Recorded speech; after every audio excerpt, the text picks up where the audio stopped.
मेरे प्यारे देशवासियों, नमस्कार। मन की बात में आप सबका स्वागत है। पूरे देश में इस समय त्योहारों का उल्लास है। हम सब ने कुछ दिन पहले दीपावली मनाई है और अभी बड़ी संख्या में लोग छठ पूजा में व्यस्त हैं। घरों में ठेकुआ बनाया जा रहा है, जगह जगह घाट सज रहे हैं, बाजारों में रौनक है। हर तरफ श्रद्धा, अपनापन और परंपरा का संगम दिख रहा है। छठ का व्रत रखने वाली महिलाएं जिस समर्पण और निष्ठा से इस पर्व की तैयारी करती हैं, वो अपने आप में बहुत प्रेरणादायक है। साथियों, छठ का महापर्व संस्कृति, प्रकृति और समाज के बीच की गहरी एकता का प्रतिबिंब है। छठ के घाटों पर समाज का हर वर्ग एक साथ खड़ा होता है। ये दृश्य भारत की सामाजिक एकता का सबसे सुंदर उदाहरण है। आप देश और दुनिया के किसी भी कोने में हो, यदि मौका मिले तो छठ उत्सव में जरूर हिस्सा लें। एक अनोखे अनुभव को खुद महसूस करें। मैं छठी मैया को नमन करता हूं। सभी देशवासियों को, विशेषकर बिहार, झारखंड और पूर्वांचल के लोगों को छठ महापर्व की शुभकामनाएं देता हूं। साथियों, त्योहारों के इस अवसर पर मैंने आप सभी के नाम एक पत्र लिखकर अपनी भावनाएं साझा की थी। मैंने चिट्ठी में देश की उन उपलब्धियों के बारे में बताया था जिससे इस बार त्योहारों की रौनक पहले से ज्यादा हो गई है। मेरी चिट्ठी के जवाब में मुझे देश के अनेक नागरिकों ने अपने संदेश भेजे हैं। वाकई ऑपरेशन सिंदूर ने हर भारतीय को गर्व से भर दिया है। इस बार उन इलाकों में भी खुशियां के दीप जलाए गए जहां कभी माओवादी आतंक का अंधेरा छाया रहता था। लोग उस माओवादी आतंक का जड़ से खात्मा चाहते हैं जिसने उनके बच्चों का भविष्य संकट में डाल दिया था। जीएसटी बचत उत्सव को लेकर भी लोगों में बहुत उत्साह है। इस बार त्योहारों में एक और सुखद बात देखने को मिली। बाजारों में स्वदेशी सामानों की खरीदारी जबरदस्त तरीके से बढ़ी है। लोगों ने मुझे जो संदेश भेजे हैं उसमें बताया है कि इस बार उन्होंने किन स्वदेशी चीजों की खरीदारी की है। साथियों, मैंने अपने पत्र में खाने के तेल में 10% की कमी करने का भी आग्रह किया था। इस पर भी लोगों ने बहुत सकारात्मक रुख दिखाया है। साथियों, स्वच्छता और स्वच्छता के प्रयास, इस पर भी मुझे ढेर सारे संदेश मिले हैं। मैं आपसे देश के अलग अलग शहरों की ऐसी गाथाएं साझा करना चाहता हूं जो बहुत प्रेरणादायक है। छत्तीसगढ़ के अंबिकापुर में शहर से प्लास्टिक कचरा साफ करने के लिए एक अनोखी पहल की गई है। अंबिकापुर में गार्बेज कैफे चलाए जा रहे हैं। ये ऐसे कैफे हैं जहां प्लास्टिक कचरा लेकर जाने पर भरपेट खाना खिलाया जाता है। अगर कोई व्यक्ति 1 किलो प्लास्टिक लेकर जाए, उसे दोपहर या रात का खाना मिलता है, और कोई आधा किलो प्लास्टिक ले जाए तो नाश्ता मिल जाता है। ये कैफे अंबिकापुर म्युनिसिपल कॉरपोरेशन चलाता है। साथियों, इसी तरह का कमाल बेंगलुरु में इंजीनियर कपिल शर्मा जी ने किया है। बेंगलुरु को झीलों का शहर कहा जाता है और कपिल जी ने यहां झीलों को नया जीवन देने का अभियान शुरू किया है। कपिल जी की टीम ने बेंगलुरु और आसपास के इलाकों में 40 कुओं और 6 झीलों को फिर से जिंदा कर दिया है। खास बात तो ये है कि उन्होंने अपने मिशन में कॉरपोरेट्स और स्थानीय लोगों को भी जोड़ा है।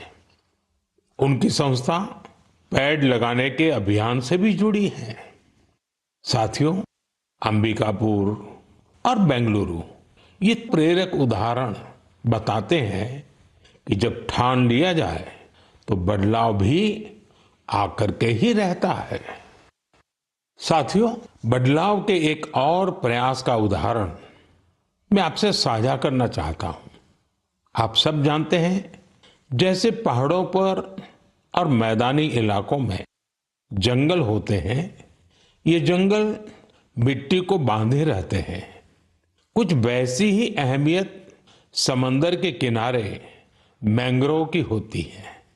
मैंग्रोव समुद्र के खारे पानी और दलदली जमीन में उगते हैं और समुद्री इकोसिस्टम का एक अहम हिस्सा होते हैं। सुनामी या साइक्लोन जैसी आपदा आने पर ये मैंग्रोव बहुत मददगार साबित होते हैं। साथियों, गुजरात के वन विभाग ने मैंग्रोव के इस महत्व को समझते हुए खास मुहिम चलाई हुई है। 5 साल पहले वन विभाग की टीमों ने अहमदाबाद के नजदीक धौलेरा में मैंग्रोव लगाने का काम शुरू किया था और आज धौलेरा तट पर 3,500 हेक्टेयर में मैंग्रोव फैल चुके हैं। इन मैंग्रोव का असर आज पूरे क्षेत्र में देखने को मिल रहा है। वहां की इकोसिस्टम में डॉल्फिन्स की संख्या बढ़ गई है। केकड़े और दूसरे जलीय जीव भी पहले से ज्यादा हो गए हैं। यही नहीं, अब यहाँ प्रवासी पक्षी भी काफी संख्या में आ रहे हैं। इससे वहां के पर्यावरण पर अच्छा प्रभाव तो पड़ा ही है। धौलेरा के मछली पालकों को भी फायदा हो रहा है। साथियों, धौलेरा के अलावा गुजरात के कच्छ में भी इन दिनों मैंग्रोव प्लांटेशन बहुत जोरों पर हो रहा है। वहां कोरी क्रीक में मैंग्रोव लर्निंग सेंटर भी बनाया गया है। साथियों, पेड़ पौधों की, वृक्षों की यही तो खासियत होती है। जगह चाहे कोई भी हो, वो हर जीव मात्र की बेहतरी के लिए काम आते हैं। इसलिए तो हमारे ग्रंथों में कहा गया है, धन्या महिरुहा येभ्यो निराशाम यान्ति नार्थिनः। अर्थात वो वृक्ष और वनस्पतियां धन्य है जो किसी को भी निराश नहीं करते। हमें भी चाहिए, हम जिस भी इलाके में रहते हैं, पेड़ अवश्य लगाएं। एक पेड़ मां के नाम के अभियान को हमें और आगे बढ़ाना है। मेरे प्यारे देशवासियों, क्या आप जानते हैं कि मन की बात में हम जिन विषयों पर चर्चा करते हैं, उनमें मेरे लिए सबसे संतोष की बात क्या होगी? तो मैं इस बारे में यही कहूंगा कि मन की बात में हम जिन विषयों की चर्चा करते हैं, उनसे लोगों को समाज के लिए कुछ अच्छा, कुछ इनोवेटिव करने की प्रेरणा मिलती है। इससे हमारी संस्कृति, हमारे देश के कई पहलू उभर कर सामने आते हैं।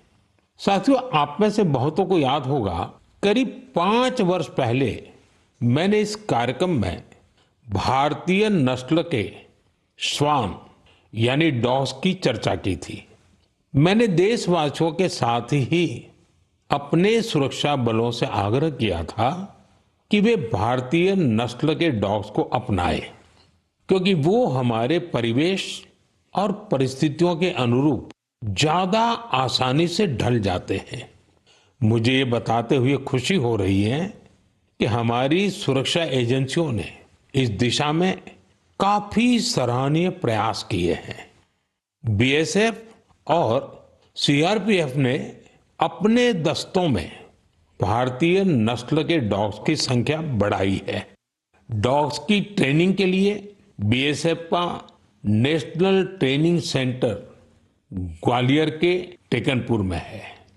यहाँ उत्तर प्रदेश के रामपुर हाउंड कर्नाटका और महाराष्ट्र के मुधोल हाउंड, इस पर विशेष रूप से फोकस किया जा रहा है। इस सेंटर पर ट्रेनर्स टेक्नोलॉजी और इनोवेशन की मदद से श्वानों को बेहतर तरीके से ट्रेन कर रहे हैं। भारतीय नस्ल वाले डॉग्स के लिए ट्रेनिंग मैनुअल्स को फिर से लिखा गया है ताकि उनके यूनिक स्ट्रेंथ्स को सामने लाया जा सके। बेंगलुरु में सीआरपीएफ के dog breeding and training school में मॉन्ग्रेल्स, मुधोल हाउंड, कोम्बाई और पांडिकोना जैसे भारतीय श्वानों को ट्रेन किया जा रहा है। साथियों, पिछले वर्ष लखनऊ में all India police duty meet का आयोजन हुआ था। उस समय रिया नाम की श्वान ने लोगों का ध्यान अपनी ओर खींचा था। ये एक मुधोल हाउंड है जिसे बीएसएफ ने ट्रेन किया है। रिया ने यहाँ कई फॉरेन ब्रीड्स को पछाड़ते हुए पहला पुरस्कार जीता। साथियों, अब बीएसएफ ने अपने डॉग्स को विदेशी नामों के बजाय भारतीय नाम देने की परंपरा शुरू की है। हमारे यहाँ के देशी श्वान ने अद्भुत साहस भी दिखाया है। पिछले वर्ष छत्तीसगढ़ के माओवाद से प्रभावित रहे क्षेत्र में गश्त के दौरान सीआरपीएफ के एक देशी श्वान ने 8 किलोग्राम विस्फोटक का पता लगाया था। बीएसएफ और सीआरपीएफ ने इस दिशा में जो प्रयास किए हैं उसके लिए मैं उन्हें बधाई देता हूं। वैसे मुझे 31 अक्टूबर का भी इंतजार है। यह लौह पुरुष सरदार पटेल की जयंती का दिन है। इस अवसर पर हर वर्ष गुजरात के एकता नगर में स्टैच्यू ऑफ यूनिटी के समीप विशेष समारोह आयोजित किए जाते हैं। यहीं पर एकता दिवस परेड भी होती है और इस परेड में फिर से भारतीय श्वानों के सामर्थ्य का प्रदर्शन होगा। आप भी मौका निकालकर इसे जरूर देखिएगा। मेरे प्यारे देशवासियों, सरदार पटेल जी की 150वीं जयंती का दिन पूरे देश के लिए एक बहुत विशेष अवसर है। सरदार पटेल आधुनिक काल में राष्ट्र की सबसे महान विभूतियों में से एक रहे हैं। उनके विराट व्यक्तित्व में अनेक गुण एक साथ समाहित थे। वे एक अत्यंत प्रतिभाशाली छात्र रहे। उन्होंने भारत और ब्रिटेन दोनों ही जगह पढ़ाई में बेहतरीन प्रदर्शन किया। वे अपने समय के सबसे सफल वकीलों में से भी एक थे। वो वकालत में और नाम कमा सकते थे, लेकिन गांधी जी से प्रेरित होकर उन्होंने खुद को स्वतंत्रता आंदोलन में पूरी तरह समर्पित कर दिया। खेड़ा सत्याग्रह से लेकर बोरसद सत्याग्रह तक अनेक आंदोलनों में उनके योगदान को आज भी याद किया जाता है। अहमदाबाद म्युनिसिपैलिटी के प्रमुख के रूप में उनका कार्यकाल भी ऐतिहासिक रहा था। उन्होंने स्वच्छता और सुशासन को सर्वोच्च प्राथमिकता दी। उप प्रधानमंत्री और गृह मंत्री के रूप में उनके योगदान के लिए हम सभी सदैव उनके ऋणी रहेंगे। साथियों, सरदार पटेल ने भारत के ब्यूरोक्रेटिक फ्रेमवर्क की एक मजबूत नींव भी रखी। देश की एकता और अखंडता के लिए उन्होंने अद्वितीय प्रयास किए। मेरा आप सबसे आग्रह है, 31 अक्टूबर को सरदार साहब की जयंती देश भर में होने वाली रन फॉर यूनिटी में आप भी जरूर शामिल हो, और अकेले नहीं, सबको साथ लेकर के शामिल हो। एक प्रकार से युवा चेतना का ये अवसर बनना चाहिए। एकता की दौड़ एकता को मजबूती देगी। ये उस महान विभूति के प्रति हमारी सच्ची श्रद्धांजलि है जिन्होंने भारत को एकता के सूत्र में पिरोया था। मेरे प्यारे देशवासियों, चाय के साथ मेरा जुड़ाव तो आप सभी जानते ही हैं, लेकिन आज मैंने सोचा कि मन की बात में क्यों ना कॉफी पर चर्चा की जाए। आपको याद होगा, बीते साल हमने मन की बात में अराकू कॉफी पर बात की थी। कुछ समय पहले ओडिशा के कई लोगों ने मुझसे कोरापुट कॉफी को लेकर भी अपनी भावनाएं साझा की। उन्होंने मुझे पत्र लिखकर कहा कि मन की बात में कोरापुट कॉफी पर भी चर्चा हो। साथियों, मुझे बताया गया है कि कोरापुट कॉफी का स्वाद गजब होता है। और इतना ही नहीं, स्वाद तो स्वाद, कॉफी की खेती भी लोगों को फायदा पहुंचा रही है। कोरापुट में कुछ लोग ऐसे भी हैं जो अपने पैशन की वजह से कॉफी की खेती कर रहे हैं। कॉरपोरेट वर्ल्ड में अच्छी खासी नौकरी करते थे, लेकिन वो कॉफी को इतना पसंद करते हैं कि इस फील्ड में आ गए और अब सफलता से इसमें काम कर रहे हैं। ऐसी कई महिलाएं भी हैं जिनके जीवन में कॉफी से सुखद बदलाव हुआ है। कॉफी से उन्हें सम्मान और समृद्धि दोनों हासिल हुई है। सच ही कहा गया है, कोरापुट कॉफी अत्यंत सुस्वादु, एहा ओडिशारा गौरव। साथियों, दुनिया भर में भारत की कॉफी बहुत लोकप्रिय हो रही है। चाहे कर्नाटका में चिकमंगलूर, कुर्ग और हासन हो, तमिलनाडु में पुलनी, शेवरॉय, नीलगिरी और अन्नामलाई के इलाके हो, कर्नाटका तमिलनाडु सीमा पर बिलीगिरी क्षेत्र हो, या फिर केरला में वायनाड, त्रावणकोर और मालाबार के इलाके, भारत की कॉफी की डाइवर्सिटी देखते ही बनती है। मुझे बताया गया है कि हमारा नॉर्थ ईस्ट भी कॉफी कल्टीवेशन में आगे बढ़ रहा है। इससे भारतीय कॉफी की पहचान दुनिया भर में और मजबूत हो रही है। तभी तो कॉफी को पसंद करने वाले कहते हैं, India's coffee is coffee at its finest. It is brood in India and loved by the world. मेरे प्यारे देशवासियों, अब मन की बात में एक ऐसे विषय की बात जो हम सबके दिलों के बेहद करीब है। ये विषय है हमारे राष्ट्रगीत का। भारत का राष्ट्रगीत यानी वंदे मातरम, एक ऐसा गीत जिसका पहला शब्द ही हमारे हृदय में भावनाओं का उफान ला देता है। वंदे मातरम, इस एक शब्द में कितने ही भाव है, कितनी ऊर्जाएं हैं। सहज भाव में ये हमें मां भारती के वात्सल्य का अनुभव कराता है। यही हमें मां भारती की संतानों के रूप में अपने दायित्वों का बोध कराता है। अगर कठिनाई का समय होता है तो वंदे मातरम का उद्घोष 140 करोड़ भारतीयों को एकता की ऊर्जा से भर देता है। साथियों, राष्ट्रभक्ति, मां भारती से प्रेम, ये अगर शब्दों से परे की भावना है तो वंदे मातरम उस अमूर्त भावना को साकार स्वर देने वाला गीत है। इसकी रचना बंकिम चंद्र चट्टोपाध्याय जी ने सदियों की गुलामी से शिथिल हो चुके भारत में नए प्राण फूंकने के लिए की थी। वंदे मातरम भले ही 19वीं शताब्दी में लिखा गया था, लेकिन इसकी भावना भारत की हजारों वर्ष पुरानी अमर चेतना से जुड़ी थी। वेदों ने जिस भाव को माता भूमि पुत्रो अहम पृथिव्याः कहकर भारतीय सभ्यता की नींव रखी थी, बंकिम चंद्र जी ने वंदे मातरम लिखकर मातृभूमि और उसकी संतानों के उसी रिश्ते को भाव विश्व में एक मंत्र के रूप में बांध दिया था। साथियों, आप सोच रहे होंगे कि मैं अचानक से वंदे मातरम की इतनी बातें क्यों कर रहा हूं। दरअसल कुछ ही दिनों बाद 7 नवंबर को हम वंदे मातरम के 150वें वर्ष के उत्सव में प्रवेश करने वाले हैं। 150 वर्ष पूर्व वंदे मातरम की रचना हुई थी और 1896 में गुरुदेव रविंद्रनाथ टैगोर ने पहली बार इसे गाया था।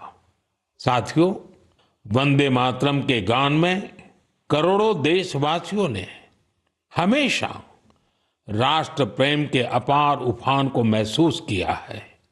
हमारी पीढ़ियों ने वंदे मातरम के शब्दों में भारत के एक जीवंत और भव्य स्वरूप के दर्शन किए हैं। सुजलाम सुफलाम मलयज शीतलाम शस्य श्यामलाम मातरम वंदे मातरम। हमें ऐसा ही भारत बनाना है। वंदे मातरम हमारे इन प्रयासों में हमेशा हमारी प्रेरणा बनेगा। इसलिए हमें वंदे मातरम के 150वें वर्ष को भी यादगार बनाना है। आने वाली पीढ़ी के लिए ये संस्कार सरिता को हमें आगे बढ़ाना है। आने वाले समय में वंदे मातरम से जुड़े कई कार्यक्रम होंगे, देश में कई आयोजन होंगे। मैं चाहूंगा हम सब देशवासी वंदे मातरम के गौरवगान के लिए स्वतः स्फूर्त भावना से भी प्रयास करें। आप मुझे अपने सुझाव हैशटैग वंदे मातरम 150 के साथ जरूर भेजिए। हैशटैग वंदे मातरम 150। मुझे आपके सुझावों का इंतजार रहेगा और हम सब इस अवसर को ऐतिहासिक बनाने के लिए काम करेंगे। मेरे प्यारे देशवासियों, संस्कृत का नाम सुनते ही हमारे मन मस्तिष्क में आता है हमारे धर्म ग्रंथ, वेद, उपनिषद, पुराण, शास्त्र, प्राचीन ज्ञान विज्ञान, अध्यात्म और दर्शन। लेकिन एक समय इन सब के साथ साथ संस्कृत बातचीत की भी भाषा थी। उस युग में अध्ययन और शोध संस्कृत में ही किए जाते थे। नाट्य मंचन भी संस्कृत में होते थे। लेकिन दुर्भाग्य से गुलामी के कालखंड में भी और आजादी के बाद भी संस्कृत लगातार उपेक्षा का शिकार हुई। इस वजह से युवा पीढ़ियों में संस्कृत के प्रति आकर्षण भी कम होता चला गया। लेकिन साथियों, अब समय बदल रहा है तो संस्कृत का भी समय बदल रहा है। संस्कृति और सोशल मीडिया की दुनिया ने संस्कृत को नई प्राणवायु दे दी है। इन दिनों कई युवा संस्कृत को लेकर बहुत रोचक काम कर रहे हैं। आप सोशल मीडिया पर जाएंगे तो आपको ऐसी कई रील्स दिखेगी जहां कई युवा संस्कृत में और संस्कृत के बारे में बात करते दिखाई देंगे। कई लोग तो अपने सोशल मीडिया चैनल के जरिए संस्कृत सिखाते भी हैं। ऐसे ही एक युवा कंटेंट क्रिएटर है भाई यश साळुंके। यश की खास बात यह है कि वो कंटेंट क्रिएटर भी है और क्रिकेटर भी हैं। संस्कृत में बात करते हुए क्रिकेट खेलने की उनकी रील लोगों ने खूब पसंद की है। आप सुनिए। पश्यतु अहम कथम क्रीडामि। देवराज सेव्यमान पावनांग्रि पंकजं ज्ञानयज्ञ सूत्रमिन्दु शेखरं कृपाकरम्। प्रातः नूतनं कन्दुकं गृह्णातु। नारदादि योगी वृन्दवन्दितं दिगम्बरम्। इमं कन्दुकं सावधानेन पश्य चषटकाय ताडय। आशिकापुराधिनाथ कालभैरवं भजे कालभैरवं भजे। साथियों, कमला और जानवी इन दो बहनों का काम भी शानदार है। ये दोनों बहनें अध्यात्म, दर्शन और संगीत पर कंटेंट बनाती हैं। इंस्टाग्राम पर एक और युवा का चैनल है संस्कृत छात्रो अहम। इस चैनल को चलाने वाले युवा साथी संस्कृत से जुड़ी जानकारियां तो देते ही हैं, वो संस्कृत में हास परिहास के वीडियो भी बनाते हैं। युवा संस्कृत में ये वीडियो भी खूब पसंद करते हैं। आप में से कई साथियों ने समष्टि के वीडियोज भी देखे होंगे। समष्टि संस्कृत में अपने गानों को अलग अलग तरह से प्रस्तुत करती है। एक और युवा है भावेश भीमनाथनी। भावेश संस्कृत श्लोकों, आध्यात्मिक दर्शन और सिद्धांतों के बारे में बात करते हैं। साथियों, भाषा किसी भी सभ्यता के मूल्यों और परंपराओं की वाहक होती है। संस्कृत ने ये कर्तव्य हजारों वर्ष तक निभाया है। ये देखना सुखद है कि अब संस्कृत के लिए भी कुछ युवा अपना कर्तव्य निभा रहे हैं। मेरे प्यारे देशवासियों, अब मैं आपको जरा फ्लैशबैक में लेकर चलूंगा। आप कल्पना करिए, 20वीं सदी का शुरुआती कालखंड। तब दूर दूर तक आजादी की कहीं कोई उम्मीद नजर नहीं आ रही थी। पूरे भारत में अंग्रेजों ने शोषण की सारी सीमाएं लांघ दी थी और उस दौर में हैदराबाद के देशभक्त लोगों के लिए दमन का दौर और भी भयावह था। वे क्रूर और निर्दयी निजाम के अत्याचारों को भी झेलने को मजबूर थे। गरीबों, वंचितों और आदिवासी समुदायों पर तो अत्याचार की कोई सीमा ही नहीं थी। उनकी जमीनें छीन ली जाती थी, साथ ही भारी टैक्स भी लगाया जाता था।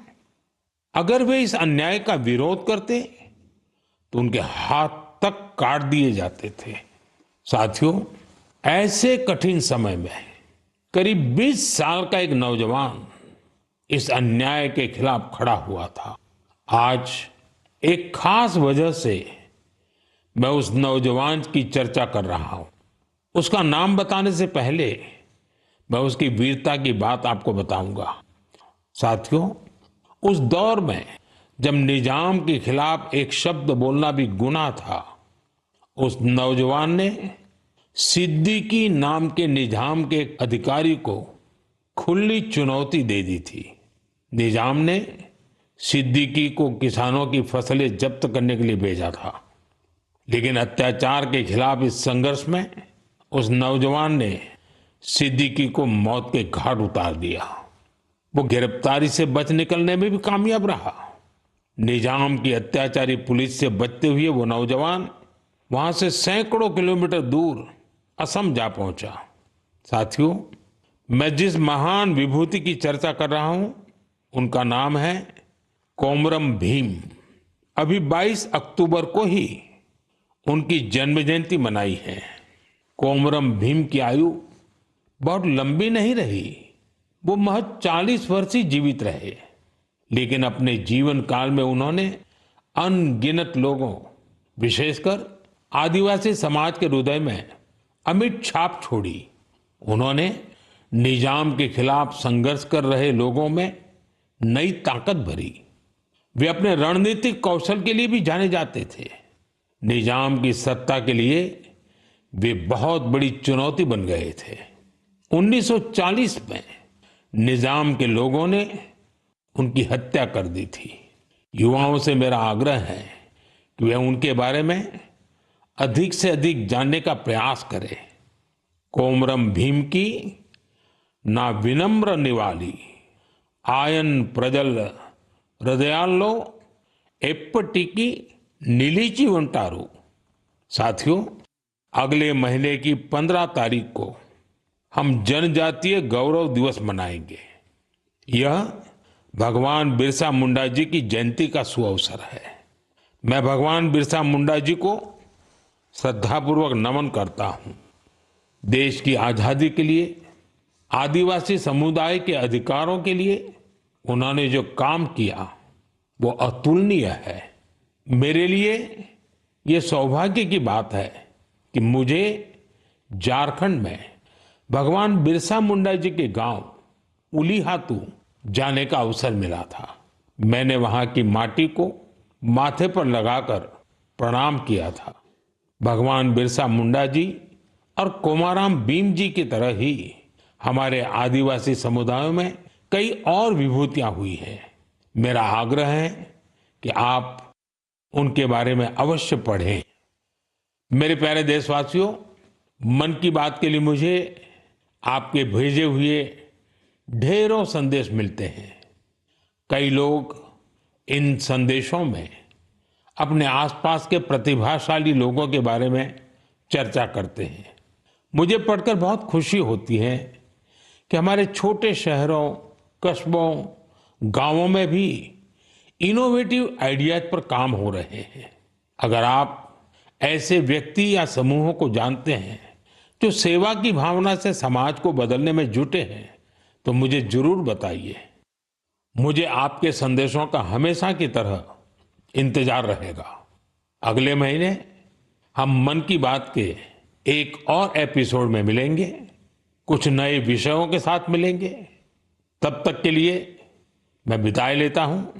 आप सबका बहुत बहुत धन्यवाद। नमस्कार।